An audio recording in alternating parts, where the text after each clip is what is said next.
If you are dating someone avoidant or want to get back with someone who's avoidant, be aware of these common pitfalls, these common mistakes that people make when they date someone avoidant. In this video, I'm not going to argue whether it's good or bad to date someone avoidant. I used to be avoidant. So the point is, how can we adapt? How can we be smart about how we approach the relationship and create a secure bond with this partner? Jingle. IGetMyExBack.com. Everyone deserves a second chance. As I said, dating someone avoidant requires adjustment. It's not about forgetting your needs, it's not about having blurred boundaries. It's about understanding that their operating system is different than yours. How can you sort of adapt your behavior, the dynamic of the relationship, so it works for both of you. I often use this image of two circles overlapping. A relationship is always when we find a happy place when there's an overlap in those two circles. If there's no overlap, it's not the right person for you. Again, that's not the point of this video. This video is really about how can you ensure that you're doing your part. And this is why most people get it wrong, because they use their own operating system. They act, they speak, they expect things based on their operating system. You can call them belief system, you can call them attachment style. It's more or less the same. It's our unconscious expectation of the other, of the relationship, based on our childhood or previous experiences. So if you understand those pitfalls, trust me, you'll avoid many mistakes. If you're trying to get back with that person, you will maximize your chance of getting back together. The first pitfall is pushing for too much closeness too soon. Closeness is not bad on its own. It's when you push it too soon, that goes against a deep need for independence from avoidant people. And so you have to understand that your partner has this need for independence, and you need to respect the pace. For them, it takes a bit longer than for you to open up, to introduce you to their friends, to introduce you to their family, to tell them I love you. It's not because they don't feel it, it's not because they don't care about you, it's just because for them it's harder. They have to overcome this fear of discussing, of telling how they feel about you. Now, obviously, when you hear about that, you feel like, okay, I don't want to be in a situation where I'm being just eating breadcrumbs from my partner. I want more from him, and obviously or her. Obviously, this is, I'm referring to the beginning of the relationship, right? So it's really about how you understand that they have this fear, and you can gradually increase intimacy so you avoid overwhelming them.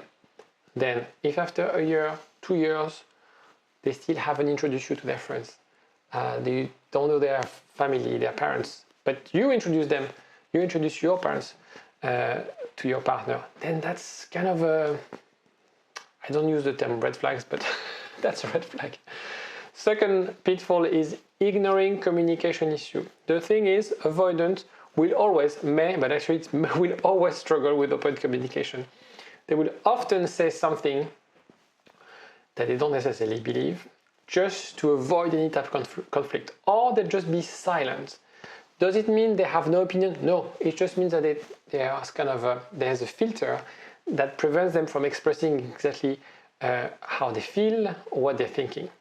So the point is to create a safe space and having non-confrontational discussion. That's very hard, but it's about being proactive rather than coming with problems, being aggressive, always attacking the other because you feel he's just in his shell or she's just stonewalling me.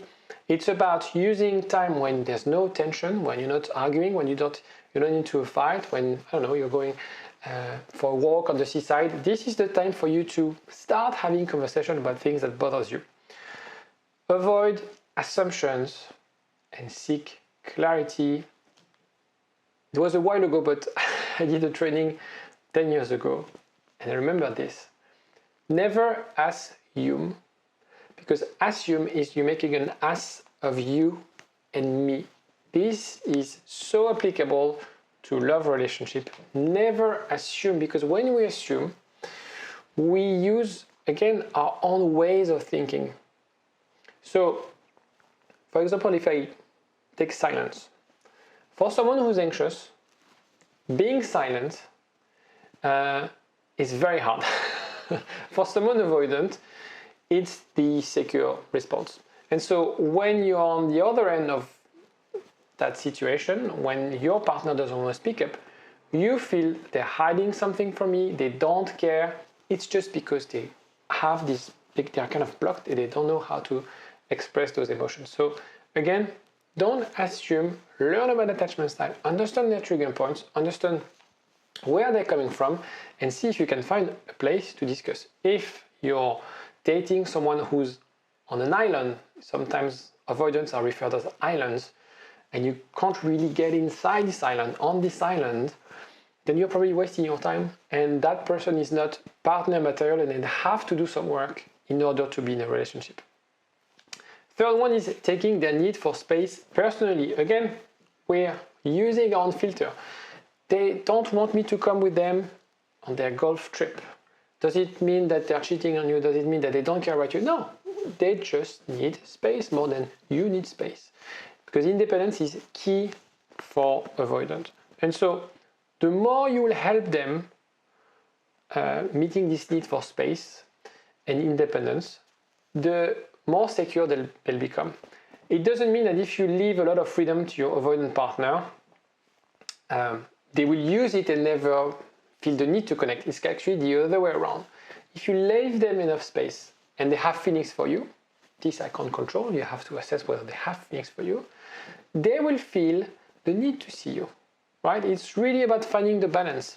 And so you have to respect and understand the space, because sometimes we feel like we're rejected. Sometimes we feel like because he has better things to do than being with me. This is kind of the rationale sometimes for people who tend to be a bit anxious.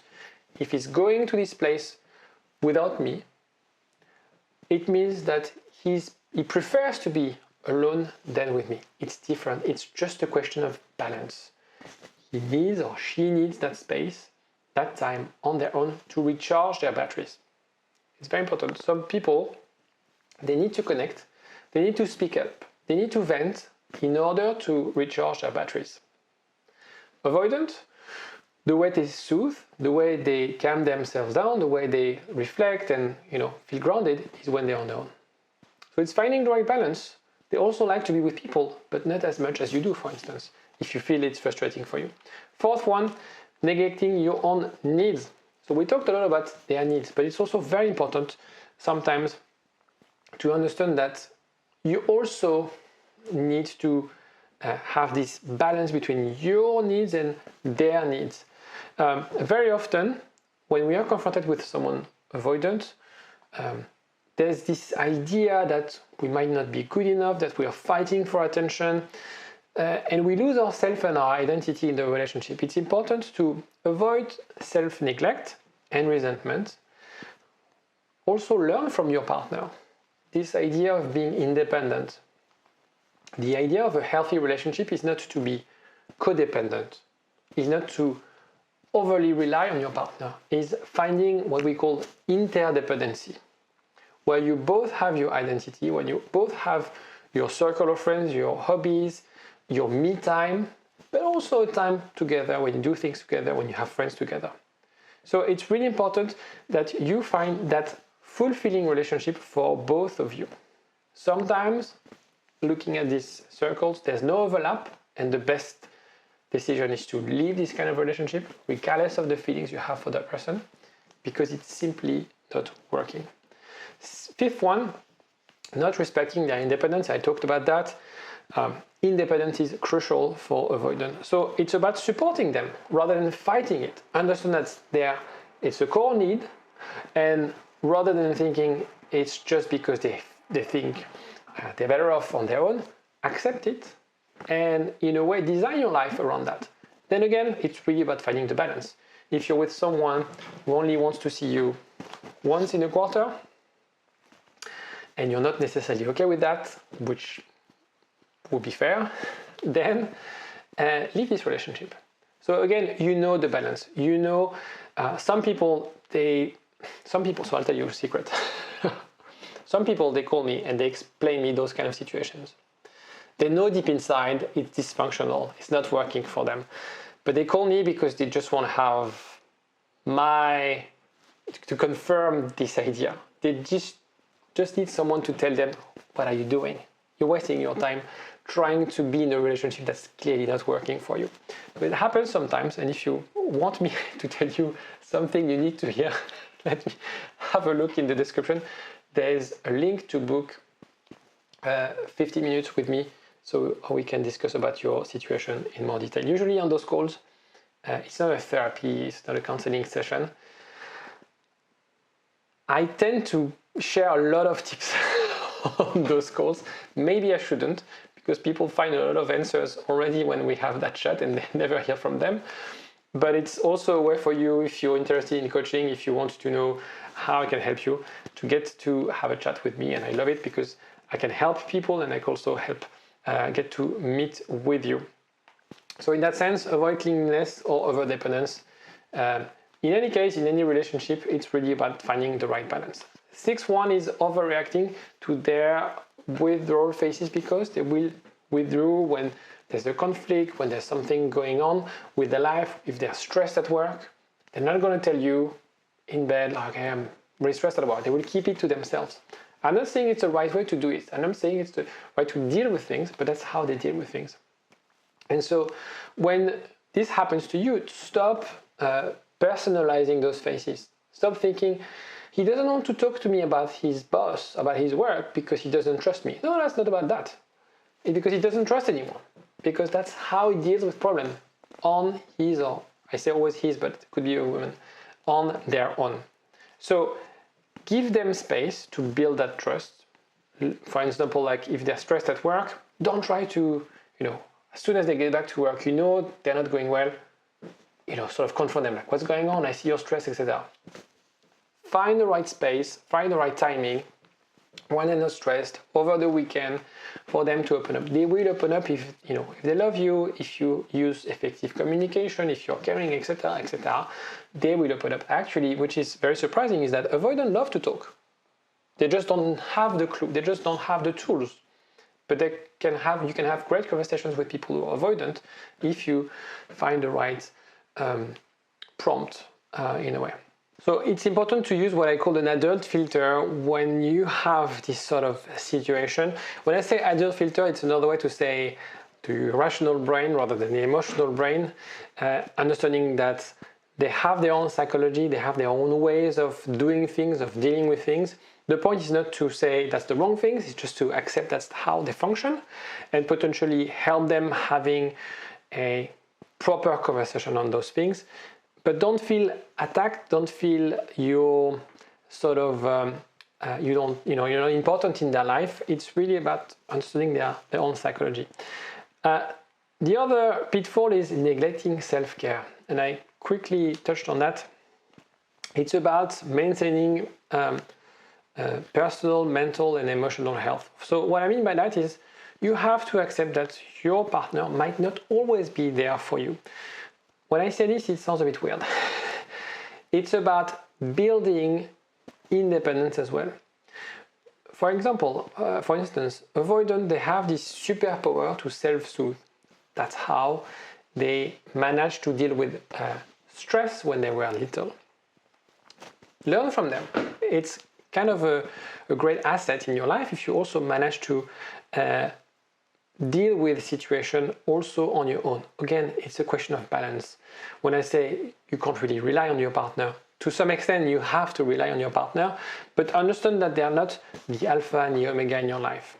Esther Perel was saying, now our partners, they need to be our lovers, our confidant, our psychologist, our coach, our mentor, everything that would be, back in the days, a village, a whole village, and we need that person to replace these things. So it's really about how you can design also your personal life, taking care of yourself, engaging in self-care activities, things that bring you joy and happiness, that doesn't necessarily rely on your partner. Your partner, if you look at another concept, the concept of the wheel of life, that a lot of life coach uses, the love and relationship element is one section of this wheel. So there are so many things that will contribute to your happiness. Love is important, but love is only a part of it. So understand that a healthy relationship is also based on a healthy life and healthy boundaries, and the idea of taking care of yourself first. If you want to love and be loved, first of all, it's all about loving yourself. It sounds very cliche, and I'm really sorry to say this, but it is very true. If you have any other questions, anything, any comment, don't hesitate to let me know in the comment section, and I will see you next time. Bye bye.